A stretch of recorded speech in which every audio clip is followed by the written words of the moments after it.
শুক্রবার নির্বাচনের প্রাক্কালে গোয়ালপুকুর থানার মজলিশপুর এলাকায় এসএসটি এর নাকা চেকিং চলাকালীন একটি ছোট গাড়ি থেকে উদ্ধার বিপুল পরিমাণ নগদ টাকা।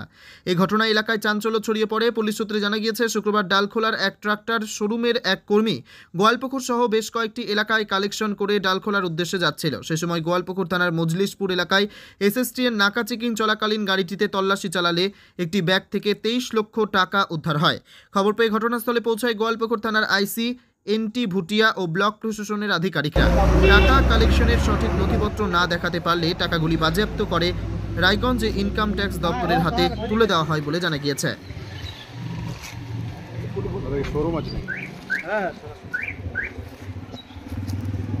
ডবল লক আছে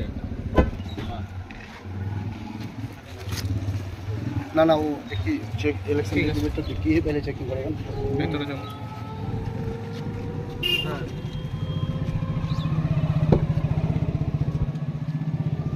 ব্যাগ বার করো।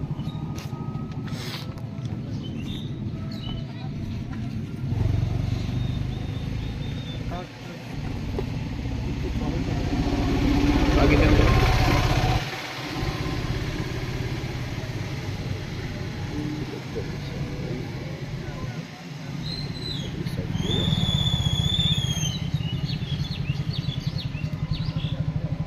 এত টাকা নিয়ে কোথায় যাচ্ছিলেন আপনারা? এই ডালখোলা হেড অফিস স্যার কি আছে কি স্যার সেটা কি আছে? টাকা আছে এত টাকা কেন? एक्चुअली আমাদের ঠাকুরগঞ্জে আর ইসলামপুরে ব্রাঞ্চ আছে। হেড অফিসে জমা করতে বলছি ফ্যাক্টরি শোরুম আছে স্যার, ভালো করে আমাদের শোরুম আমি কত টাকা আছে মোটামুটি 12-13 হবে। 12-13 এক্সাক্ট গুণা নাই, গুণ ঠিক আছে। ওনার কাছে বছরও আছে কোথা থেকে 12-13 লোক। হ্যাঁ ডকুমেন্ট আছে। হ্যাঁ সব আছে স্যার সব।